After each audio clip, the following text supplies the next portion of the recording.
Materi pokok pertama, kedudukan, peran, hak, kewajiban, dan kode etik ASN. Berdasarkan Undang-Undang Nomor 5 Tahun 2014, PNS adalah warga negara Indonesia yang memenuhi syarat tertentu, diangkat sebagai pegawai ASN secara tetap oleh pejabat pembina kepegawaian untuk menduduki jabatan pemerintah dan memiliki nomor induk pegawai secara nasional. P3K adalah warga negara Indonesia yang memenuhi syarat tertentu, yang diangkat berdasarkan perjanjian kerja untuk jangka waktu tertentu dalam rangka melaksanakan tugas pemerintah sesuai dengan kebutuhan instansi pemerintah dan ketentuan perundang-undangan. Fungsi dan tugas ASN. Fungsi dan tugas ASN yang pertama, pelaksana kebijakan publik. Melaksanakan kebijakan yang dibuat oleh pejabat sesuai dengan ketentuan peraturan perundang-undangan. Kedua, sebagai pelayan publik, memberikan pelayanan publik yang profesional dan berkualitas. Yang ketiga, berangkat dan bersatu bangsa, mempererat persatuan dan kesatuan NKRI.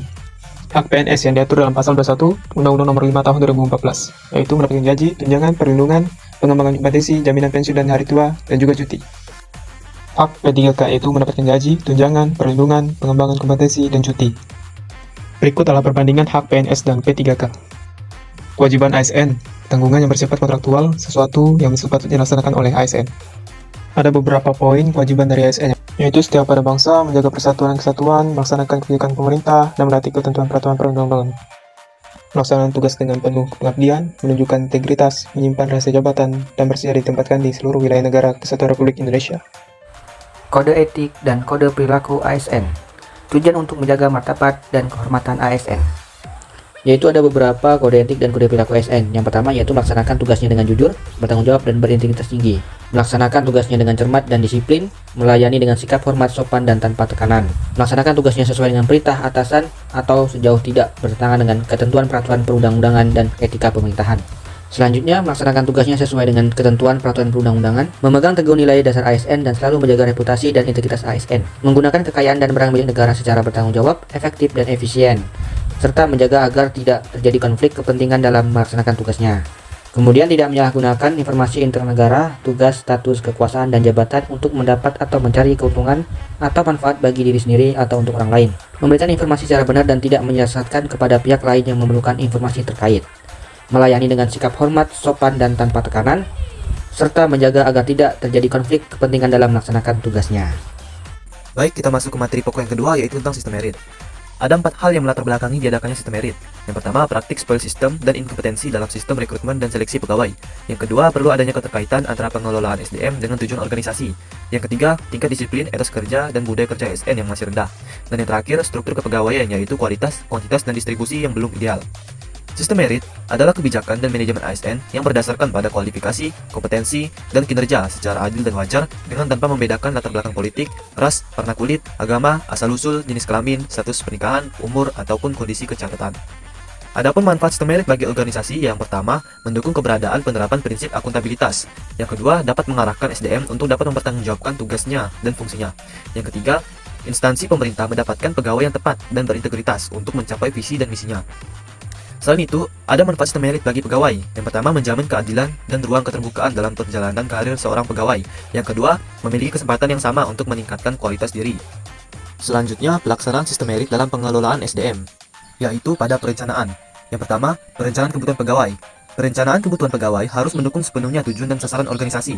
Jumlah dan kualifikasi pegawai yang dibutuhkan adalah sepenuhnya digunakan untuk memenuhi kebutuhan pencapaian tujuan dan sasaran organisasi. Yang kedua, pegawai ASN terpilih, yang mana pegawai yang terseleksi untuk menjadi ASN memiliki pengetahuan, keterampilan, dan perilaku yang dibutuhkan jabatan atau organisasi. Yang ketiga, pegawai ditempatkan sesuai dengan perencanaannya. Hal ini untuk memenuhi kebutuhan organisasi dan tidak berdasarkan preferensi individu atau kelompok atau pertimbangan subjektif lainnya.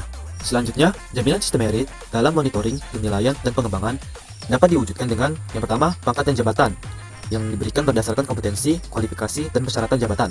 Yang kedua, pengembangan karir yang dilakukan berdasarkan kualifikasi, kompetensi, penilaian kinerja yang mencerminkan kebutuhan instansi masing-masing. Yang ketiga, mutasi pegawai dilakukan dengan mempertimbangkan kualifikasi, kompetensi, dan kebutuhan instansi. Dan yang terakhir, penilaian kinerja dilakukan dengan dasar kinerja sesungguhnya dari seorang pegawai. Selanjutnya, ada 2 kelembagaan dan jaminan sistem merit dalam pengelolaan ASN. Yang pertama, Komisi ASN yang mempunyai kewenangan untuk melakukan monitoring dan evaluasi pelaksanaan kebijakan dan manajemen ASN. Yang kedua, Kemenpan RB yang bertugas memberikan bimbingan pertimbangan pada proses penindakan pejabat yang berwenang dan pejabat pembina kepegawaian atas penyimpangan pelaksanaan sistem merit dalam pengelolaan ASN. Mekanisme pengelolaan ASN. Dasar hukum manajemen ASN yaitu ada pada Undang-Undang Nomor 5 Tahun 2014 tentang aparatur sipil negara. Manajemen PNS terdiri dari yang pertama adalah penyusunan dan penetapan kebutuhan. Setiap instansi pemerintah wajib menyusun kebutuhan jumlah dan jenis jabatan berdasarkan analisis jabatan dan analisis beban kerja. Yang kedua, pengadaan, yaitu diumumkan secara terbuka kepada masyarakat dan setiap warga negara mempunyai kesempatan untuk melamar menjadi PNS. Yang ketiga, ada pangkat dan jabatan terdiri dari kompetensi, kualifikasi, dan persyaratan yang dibutuhkan. Keempat, adanya pengembangan karir dan juga pola karir. Yang kelima, promosi. Yang keenam, adanya mutasi. Ketujuh, ada penilaian kinerja, yaitu memperhatikan target, capaian, hasil, dan manfaat yang dicapai selaku perilaku PNS. Kedelapan, ada penggajian dan tunjangan. Kesembilan, ada penghargaan dan perlindungan. 10, ada jaminan pensiun dan jaminan hari tua. Yang terakhir, ada disiplin, yaitu tentang tata tertib dan juga hukuman disiplin. Smart ASN. Literasi digital.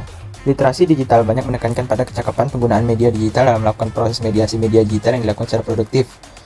Seorang pengguna yang memiliki cakapan literasi digital yang bagus tidak hanya mampu mengoperasikan alat, melainkan juga mampu bermedia digital dengan penuh tanggung jawab. Implementasi literasi digital. Kerangka kerja literasi digital untuk kurikulum terdiri dari digital skill, digital kultur, digital etik, dan digital safety. Kerangka kurikulum literasi digital digunakan sebagai metode pengukuran tingkat kompetensi kognitif dan efektif masyarakat dalam menguasai teknologi digital. Kerangka kurikulum literasi digital. Kemampuan mengetahui, memahami, dan mengoperasikan perangkat keras dan piranti lunak, TIK, serta sistem komputerasi digital dalam kehidupan sehari-hari disebut digital skill. Kemampuan membaca, menguraikan, membiasakan, memeriksa, dan membangun wawasan kebangsaan, nilai Pancasila, dan Bhinneka Tunggal Ika dalam keseharian digitalisasi kebudayaan melalui pemanfaatan TIK disebut digital kultur. Kemampuan menyadari, mencontohkan, menyesuaikan diri, merasionalkan, mempertimbangkan, dan mengembangkan tata kelola etika digital atau netiquette dalam kehidupan sehari-hari disebut digital etik.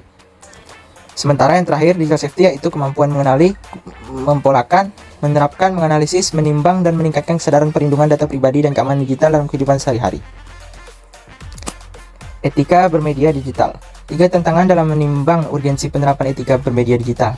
1. Penetrasi internet yang sangat tinggi dalam kehidupan sehari-hari masyarakat Indonesia. Kedua, perubahan perilaku masyarakat yang berpindah dari media konvensional ke media digital. Yang ketiga, yaitu intensitas orang berinteraksi dengan gawai semakin tinggi.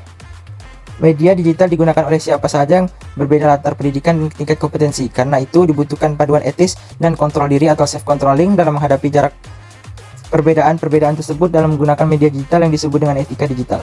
4 prinsip etika tersebut menjadi ujung tombak self-control setiap individu dalam mengakses, berinteraksi, berpartisipasi, dan berkolaborasi di ruang digital. Sehingga media digital benar-benar bisa dimanfaatkan secara kolektif untuk hal-hal positif.